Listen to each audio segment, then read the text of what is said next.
guys, I'm here on the Miss Brit charter boat with Ray Rocher, and you know, we're talking a little bit. The last video that we did was about catching bait and all the different sabikis and whatnot. But Ray, what's more importantly, you're taking care of the bait by de-hooking it, not touching it. What about the nets when it comes time to dip your bait out and now put it on your kite? Well, it matters a lot, especially if you're going to put them in a container, like a bait pen.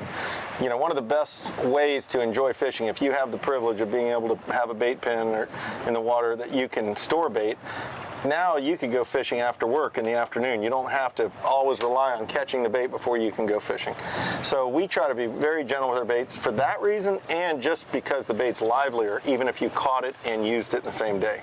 So the bait nets that you made are specifically designed for that? Right, so the fine mesh is less damaging, doesn't catch their scales, take their slime off. The first generation we made was all fine mesh. Well, it was a little hard to get through the water. Some people really like it, but others wanted a net that would move through the water easier, so we came out with the 2.0. So a little more open mesh on the side, still the fine mesh in the bottom. When you lift the bait up and he's laying on mesh, he's laying on a very, very smooth surface. We also make a wet net, which is clear bottom, and that's designed especially for when you're going to put the bait in a bait pen. It keeps the bait suspended in a little bit of water, lubricated. It doesn't take slime off the bait at all. So if you're going to, I've got a friend in the Keys that nets pilchards with a fine mesh net, puts them in a little 5-foot, Walmart pool, little conditioner, slime coat conditioner, and then power scoops them with a wet net into the live well, then power scoops them into his pen, and he says he loses less than 5% of the bait netted. Because of the wet net? The whole series of things, but the wet net is one of the key components, because when he's dipping 10, 20, 30 pilchards, they're still in water. You're not, think about what makes a bait freak out. They've spent their entire life suspended in water, and the moment you dip them out of the water, it's the first time they ever went dry. That's why baits freak out in a net. So that's where the wet net really helps, calms them a little bit.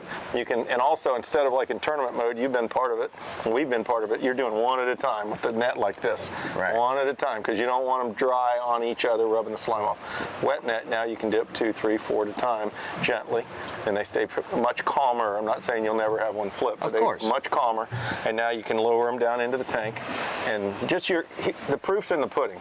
A week later, you don't have half your bait dying. All right, now we've got our bait, we've got our kite up. Yep. Let's talk a little bit about why are your corks so much more durable, and let's just be realistic, they're a little bit more expensive. Yep. Yeah, you can definitely get cheaper corks. Most corks are soft foam, kind of low density, and they'll use like a coated aluminum insert. Well, it doesn't take long for that coating to get a little rough, whether it's from corrosion or just the fact that it's not a highly polished surface to start.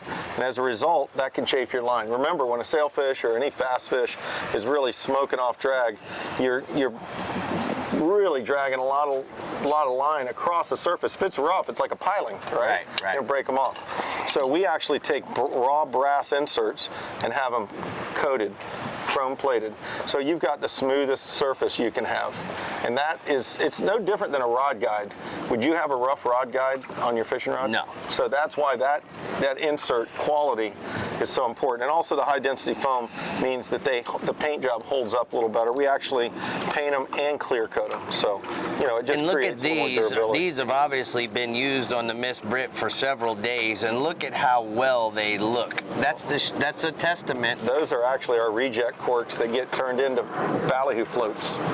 Well, I can tell you they are very, very durable. I'm so amazed at how...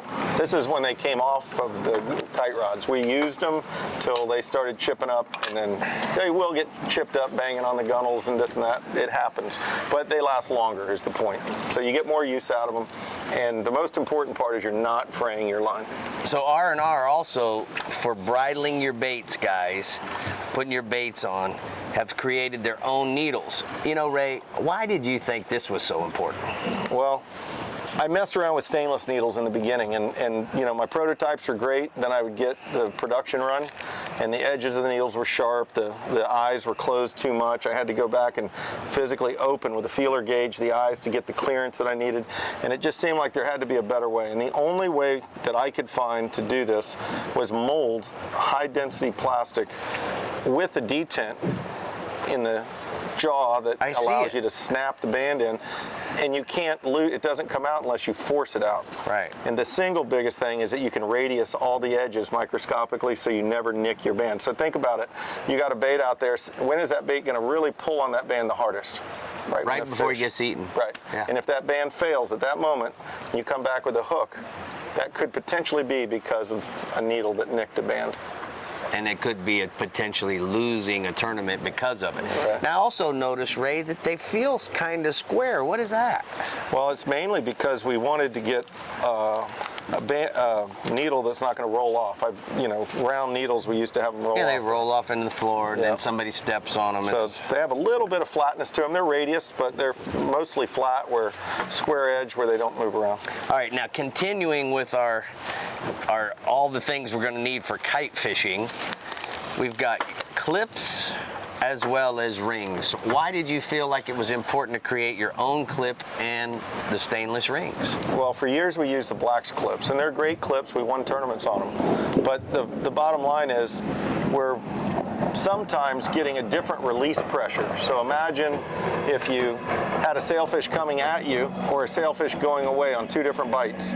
You're probably going to have a different release pressure because of the pivot point of the arm is going to change. In other words, your ring that you would put on that arm is going to either pull towards you or go out this way. And you know, when a clip doesn't release and you got a sailfish jumping around, that's not good. Not good.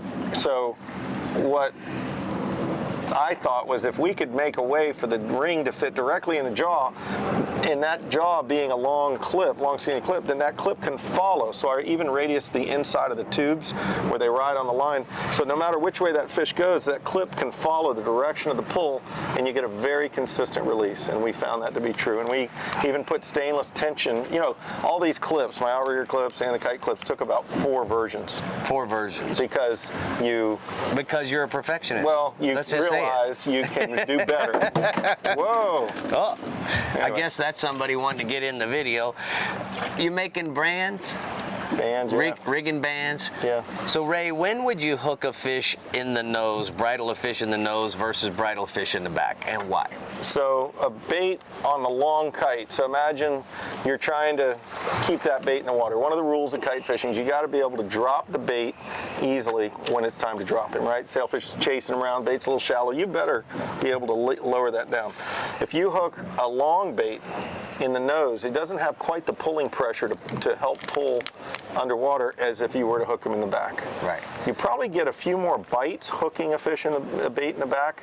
They kind of attract fish a little more, but you do have the chance because use the analogy of a horse. If you had a rope tied around the middle of a horse and a horse with a bit in his mouth, which one are you going to be able to control? Correct. Okay, so the same The one in the nose is more controllable. Right, same with the bait. So when you've got a goggle eye or a blue runner hooked in the back and a sailfish comes up, what's he going to do? Whatever he wants, right? And therefore, unless you're really sharp pulling that bait up tight to the surface, you got to first recognize that there's a fish there, and now you got to respond from maybe a little bit deeper leader, bait underwater. Oh, he's there. Let me pull it up shallow so it's a clean bite on the surface. It's no different than trolling a dead bait. You want a clean bite. You don't want him to grab the leader. And so therefore, if you hooked him in the nose, me bumping the boat or the boat's drifting, you're kind of pulling that bait in a controlled manner. It's harder for him to be in control because he's got the bit in his mouth, so to speak. And that allows you to have cleaner bites.